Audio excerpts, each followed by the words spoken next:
Assalamualaikum warahmatullahi wabarakatuh. Perkenalkan, nama saya Muhammad Ragil Saputra dengan NIM 2311102444062 dari Program Studi Teknik Geologi Fakultas Sains dan Teknologi Universitas Muhammadiyah Kalimantan Timur. Pada kesempatan video kali ini, saya akan menjelaskan tentang geologi Pulau Papua sebagai laboratorium alam tektonik dan evolusi geologi Indonesia bagian timur pada mata kuliah Geologi Indonesia. Pulau Papua merupakan wilayah yang memiliki tatanan tektonik paling kompleks dibandingkan pulau-pulau lainnya. Pulau Papua terletak pada pertemuan beberapa lempeng aktif yang menyebabkan deformasi kerak bumi masih berlangsung hingga saat ini. Kompleksitas tersebut menjadikan Papua sebagai laboratorium alam untuk mempelajari berbagai proses tektonik seperti subduksi, tumbukan benua, sesar mendatar, pembentukan pegunungan, cekungan sedimen, dan mineralisasi logam. Oleh karena itu, Papua sering dijadikan salah satu contoh terbaik untuk memahami evolusi geologi Indonesia bagian timur. Secara tektonik, Papua merupakan hasil interaksi lempeng yang kompleks. Papua terbentuk dari interaksi lempeng Indo-Australia yang bergerak ke arah utara, lalu lempeng Pasifik yang bergerak ke arah barat. Selain itu, terdapat berbagai mikro lempeng yang turut mempengaruhi dinamika geologi kawasan ini, sehingga menghasilkan struktur geologi yang sangat kompleks. Sebelum membahas sejarah tektoniknya, di sini kita perlu tahu fisiografi regional Papua. Jika dilihat dari citra satelit, Papua menunjukkan variasi fisiografi yang sangat mencolok. Kondisi ini merupakan hasil langsung dari aktivitas tektonik, erosi, sedimentasi, dan pengangkatan kerak bumi yang berlangsung selama jutaan tahun. Menurut Van Bemmelen tahun 1949. Secara umum, Papua dapat dibagi menjadi 4 zona. Yang pertama, zona pegunungan tengah Papua. Zona ini adalah tulang punggung Pulau Papua yang membentang dari barat hingga ke timur. Karakteristiknya berupa elevasi yang sangat tinggi, berlereng curam, lembah berbentuk V, dan tingkat erosi yang tinggi. Zona kedua ada zona kaki pegunungan. Bisa kita lihat di sini. Nah, di bagian bawah pegunungan terdapat zona transisi yang disebut kaki pegunungan. Di wilayah ini kita menemukan kipas aluvial, sungai braided, dan endapan kerikil, serta pasir yang berasal dari hasil erosi pegunungan. Zona ketiga ada dataran rendah selatan. Di wilayah ini menjadi tempat akumulasi material yang selama jutaan tahun diangkut dari pegunungan tengah. Jadi semakin ke selatan, topografi berubah menjadi dataran rendah yang didominasi rawa, delta, dan sungai Mender. Lalu zona yang terakhir di sini ada zona yang paling unik, itu namanya kepala burung Papua. Lihat di sini pada bagian nomor 4, dia bentuknya mirip kepala burung. Nah, wilayah ini memiliki pegunungan lipatan, cekungan sedimen, kawasan kars, struktur sesar sorong, dan berbagai mikrokontinen yang bergerak di kawasan tersebut.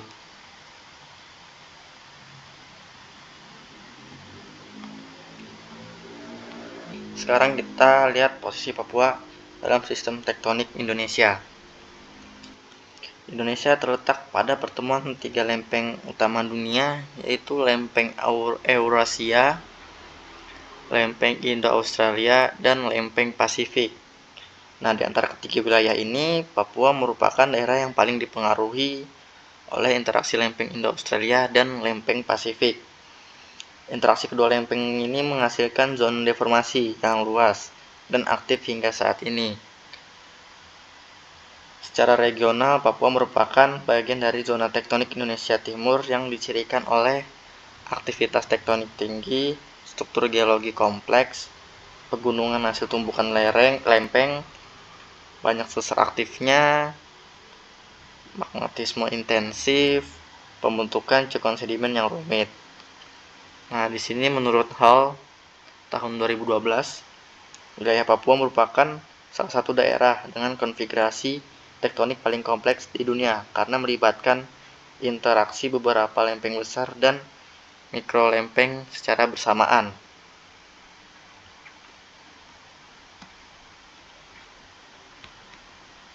Selanjutnya, evolusi tektonik Papua.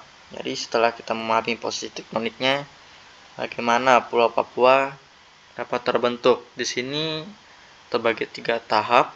Tahap yang pertama, tahap margin pasif Australia.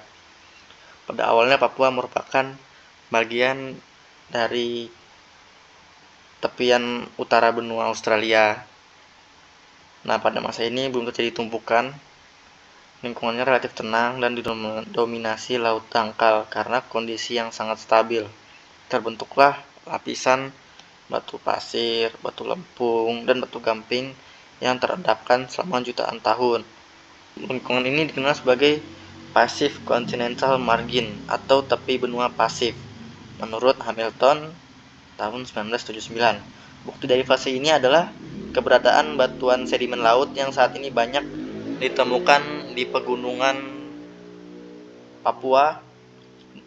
Tepatnya di pegunungan tengah Papua tuh terdapat banyak batuan sedimen lautnya. Lalu tahap kedua, tahap subduksi dan pembentukan busur magmatik.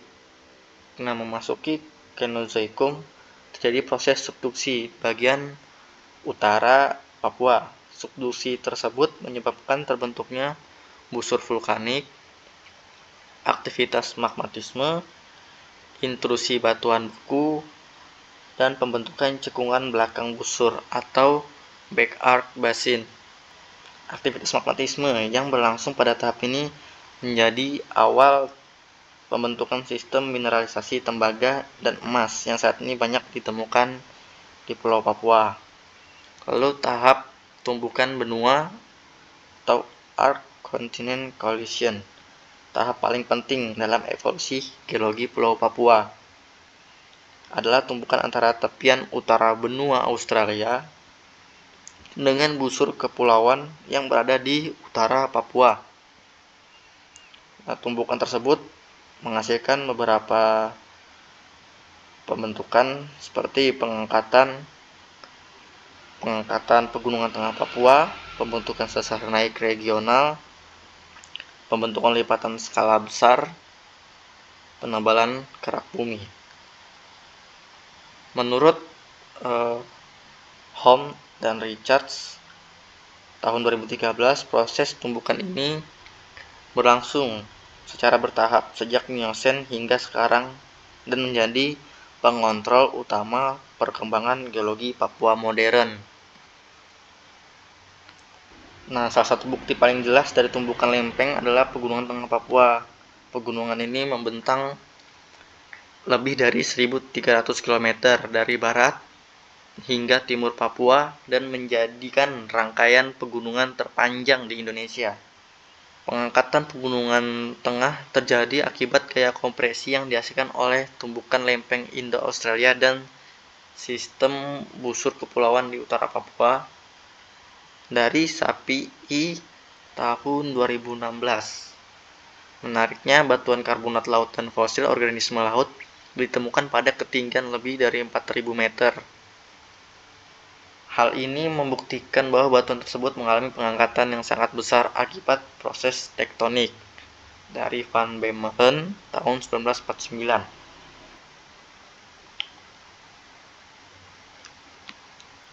Nah, selain pegunungan, selanjutnya struktur geologi penting adalah sesar. Di sini ditemui sesar mendatar, yaitu dinamai sesar Sorong Sesar ini merupakan sesar mendatar menggiri yang memanjang dari Kepala Burung Papua hingga Maluku. Nah, selain pegunungan, struktur geologi penting lainnya di sini ada sesar mendatar yang dinamakan sesar Sorong. Sesar Sorong merupakan sesar mendatar menggiri left lateral strike slip fault yang memanjang dari Kepala Burung Papua menuju Kepulauan Maluku.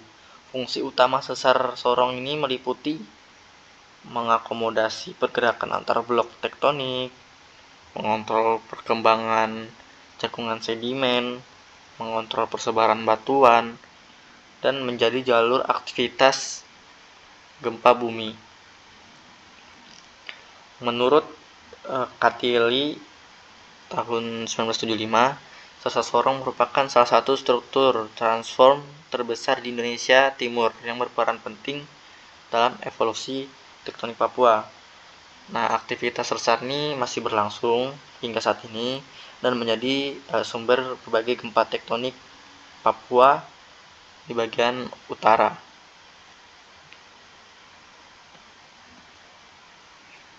Mikrolempeng dan kompleksitas tektonik Papua. Salah satu alasan mengapa Papua sangat kompleks adalah keberadaan berbagai mikrolempeng.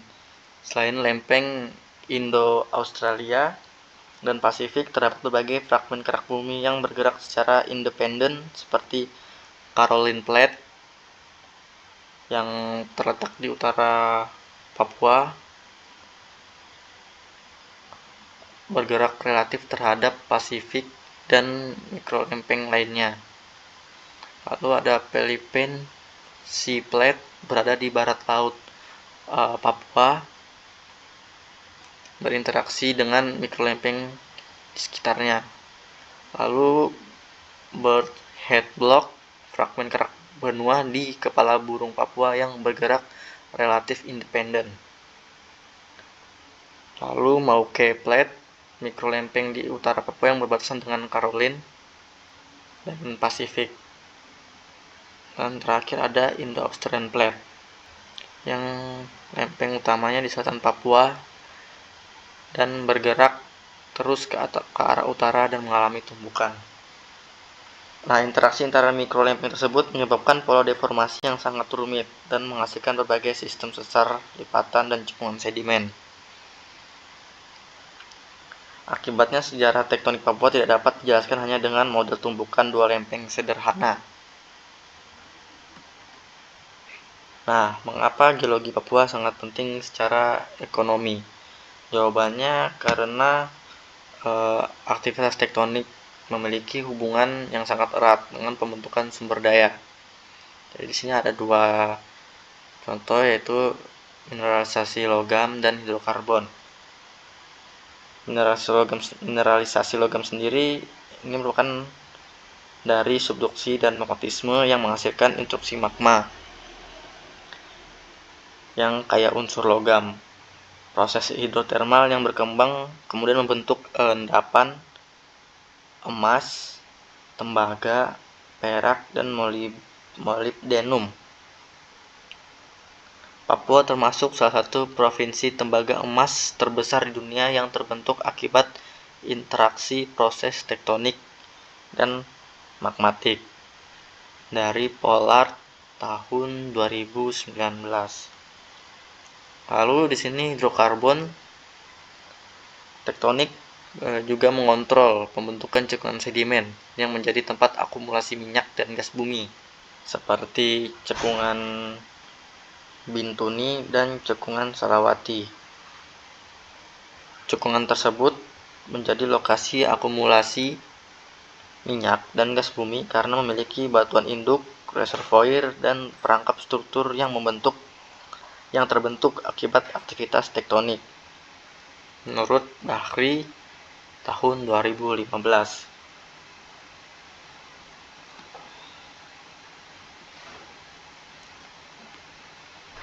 Nah, jadi itu dia geologi Pulau Papua. Sebelum saya tutup, ada 3 hal utama yang perlu kita ingat. Pertama, Papua merupakan wilayah dengan tatanan tektonik paling kompleks di Indonesia. Kedua, evolusi Papua berlangsung melalui 3 tahap utama, yaitu margin pasif, Australia, subduksi, dan magmatisme. Kemudian tumbukan benua. Ketiga, seluruh proses tersebut menghasilkan bentang alam yang luar biasa, struktur geologi yang kompleks, serta sumber daya mineral dan energi yang sangat melimpah. Karena hampir merekam semua proses tektonik penting, Papua layak disebut sebagai laboratorium alam terbaik untuk mempelajari evolusi geologi Indonesia Timur dan dinamika tektonik dunia. Baik, itu saja yang dapat saya jelaskan. Mohon maaf jika ada kekurangan dan salah kata. Terima kasih. Assalamualaikum warahmatullahi wabarakatuh.